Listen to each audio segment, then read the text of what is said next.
to Wellness Emotion. I'm just here with Joe. My name's Eric, and today we are talking about breath work, and we're going to be doing a little introductory session in terms of how to breathe and things that we see as well. So we're going to get started. I am going to take Joe through a few breathing exercises, and again, this is something that everybody can do. We don't need any equipment, and we can do in a seated position, lying position, or standing as well, depending on where you're at with your breathing. So I'm firstly going to take a look at how Joe's breathing, and she's actually going to demonstrate the incorrect way and a lot of the things that we see when people come into the studio, as well as part of their initial assessment. So I'm going to get Joe to just stand comfortably in a standing position, and then I'm going to get her to place one hand on her belly button and her other hand just on top of her chest right there. And again, this is a very common thing that we see. I'm going to get Joe to take a really deep breath in, and then a breath out. Try that one again. Breath out. Okay, great. Now, as you can see, you may have noticed that Joe's shoulders are actually elevating as she's taking that breath in. And what she's doing is she's actually using all of these auxiliary muscles, or all these neck muscles that get really sore and really tight for people that have that posture. And she's actually using that with her breathing.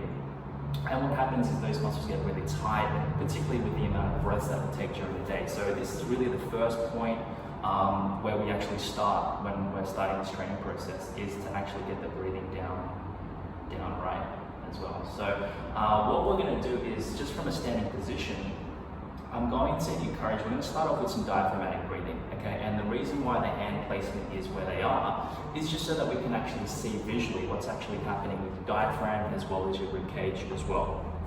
And before we get into that, the reason why that breathing is also important is because of how closely related it is with core activation, and how we use those inner unit muscles that are responsible for supporting your lower back and your pelvis. And it's all connected as well. It starts off with the core muscles, and if they're really stable, then we're going to have really stable hips, and if we have stable hips, we're going to have stable knees and ankles as well. Okay, so that's actually where we're going to start with this. So what we're going to do is we're going to start off with diaphragmatic breathing. Now, this is the correct way to breathe. I'm going to get Joe to breathe from her diaphragm and her rib cage to start. Okay, so we should see that 80% of that breath going into the diaphragm, and that last 20% she's going to put into her chest. And we should see that rise of the left hand, and then as she's breathing out, we're going to use that as an opportunity for Joe to pull in her belly button with the out breath as well. Okay, so again, if we're still not getting this one, guys, from a standing position, some people still find it really hard to keep their shoulders relaxed when we're actually doing this breathing from a standing position. If we are finding it difficult to do it from a standing position, and you find that the postural integrity is being compromised, then we're going to have to do it on the floor, lying, where we're taking gravity out of the equation, and we're getting a little bit more support for her spine as well from a lying position. But if you are getting it, practice these breaths. So a challenge that I like to give my clients is to take an in-breath for 4 seconds. Okay, and we're going to get Joe to breathe out for 8 seconds. Okay, and again, I like to create a different pathway for the in-breath and the out-breath as well, just so that it gives you an opportunity to provide some resistance for your diaphragm as you're breathing out. And that's going to help you elongate that out-breath for the 8 seconds. Okay, so we're going to see if Joe can pull this out, pull this off. I'll count it out for her. So in for 4 seconds, out, and out for 8. Okay, when you're ready, Joe. 1, 2, 3, 4. Out through your mouth. 1, 2, 3, 4, 5, 6, 7, 8. Okay, great. And again, maintain that structural integrity of your posture as well. Try not to hunch forward as we're doing this one. Same sort of thing, taking that breath in. 2, 3, 4, and out for 8, 7, 6, 5, 4, 3, 2, 1. And one more time. 1, 2, 3, 4, and out for 1, 2, 3, 4, 5, 6, 7, 8. Great, good job. Okay, nice.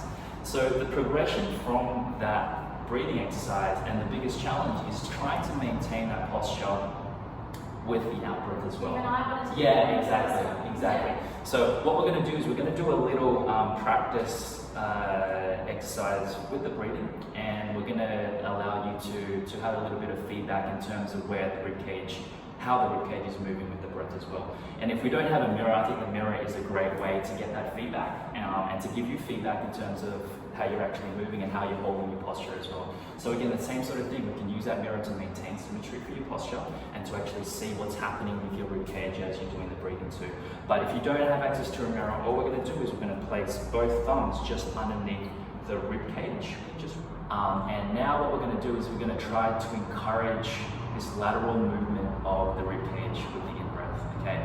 And there's a majority of the movement that actually expands out, but keep in mind your chest is also going to expand front and back as well, okay? But keep in mind that the majority of that expansion is going to happen to the side as well, all right? So what I'm going to get Jo to do is she's going to take a deep breath in and she's going to feel her rib cage expanding and opening up. With the out breath, she's going to use this as an opportunity to pull her belly button in without changing her posture. That's one of the hardest things and the most challenging thing is to do when you're doing this, is to actually, more from a standing position, is to actually breathe and opening up that rib cage, and to breathe out, pulling in without changing and collapsing your posture. Okay. She's doing a great job. We're going to do a couple more breaths. And one more time.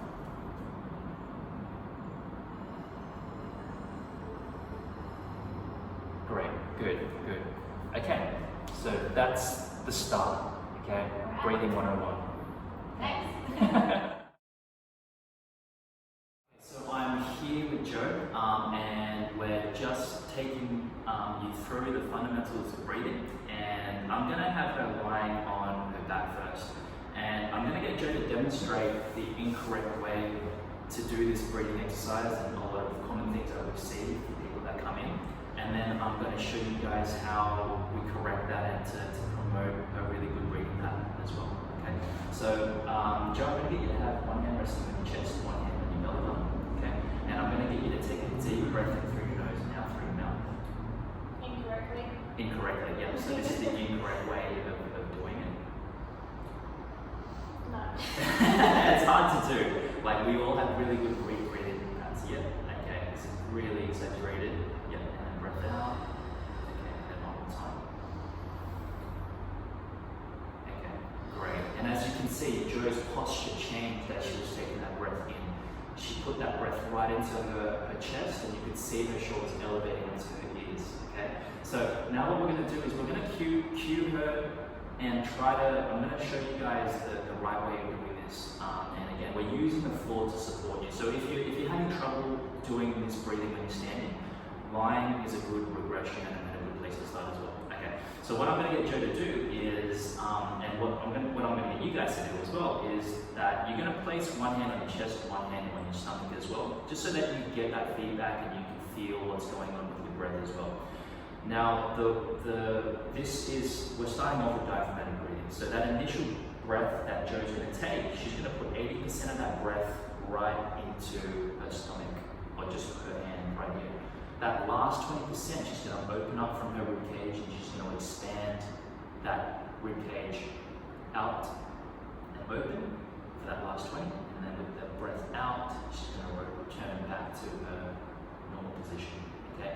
And you'll notice that for that breath in, you're going to see that rise of her right hand. That last 20%, you're going to see the rise of that left hand right at the end of the breath. And then breathing out through your mouth. Okay, let's try that one again. That first 80% of the breath is going to come into that right hand, underneath that right hand. That last 20 right at the end, into the chest. And then breathing out. Sure. And one more time.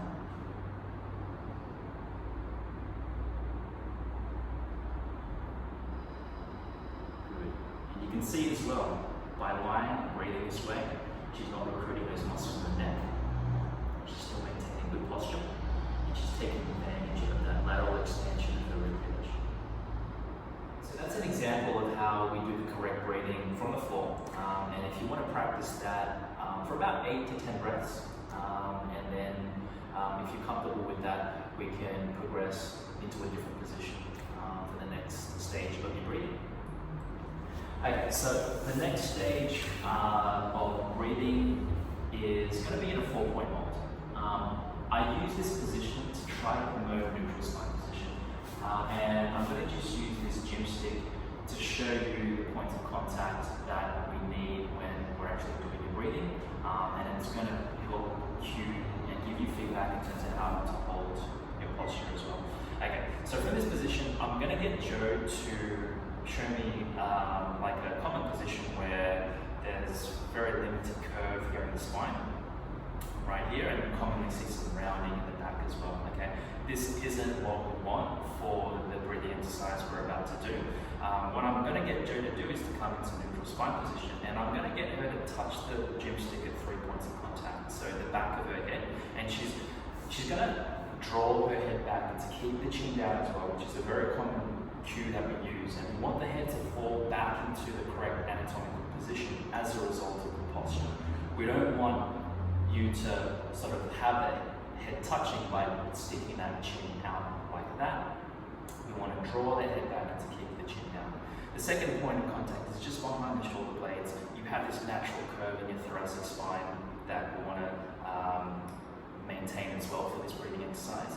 Most importantly is this lumbar curvature. So I need to be able to sort of roughly slide my hand just behind the lower back so that we create a little bit more of a curve in the back right there.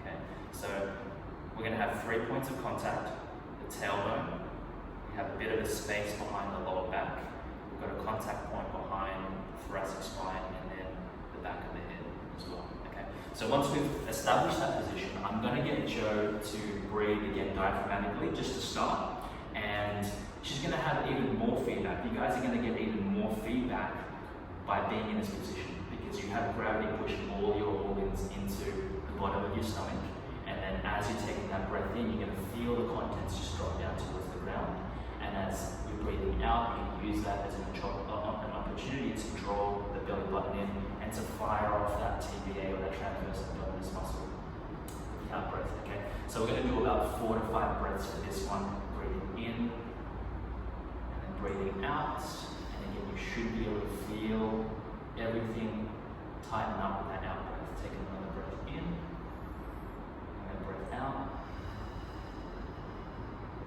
Okay, and Joe, I'm going to get you to demonstrate what the incorrect way of doing the exercise is. There's going to be a big posture change, and then you're going to lose that curvature in the lower back as you're taking that breath out. Okay, so that's something that we will commonly see as well, is this sort of rounding off of the lower back and that collapsing of your posture with the out breath. Okay, a lot of the time people lose that curvature with the out breath, and that's not something that we want to do, particularly when you're actually in an upright position with load. Okay, we always want to maintain that lumbar curvature so that it alleviates the tension in the discs. Okay, so a couple more breaths. Joe, take that breath in and then breath out, pull it in. Good job. And then take a breath in and then breath out. And then for the next progression, we're going to focus more on that TVA activation. So after that initial breath in, Joe is going to just relax, and as you're taking that breath out, Joe's going to pull in that belly button, gauging that TVA, and then she's going to hold that contraction in for 10 seconds while commencing normal breathing. Okay, so again, I'm still looking for her posture to be maintained here. There's no elevation, no shrugging in the shoulders, and she has a very strong contraction around the transverse abdominis as well. 3, 2, 1, and relax. And take another breath in. Breath out, pull it in, no change in your posture, holding that contraction, and then commence normal breathing up top. 4, 5, 6, 7, 8, 9, 10. Great. Okay, so that is really good breathing, Joe. Okay, and again, we can practice rounds for that one. Again, we don't want to do too much because we don't want to be hyperventilating and being too lightheaded when we're doing this exercise. break it up, guys. If you do 6 breaths and then throw in that TVA at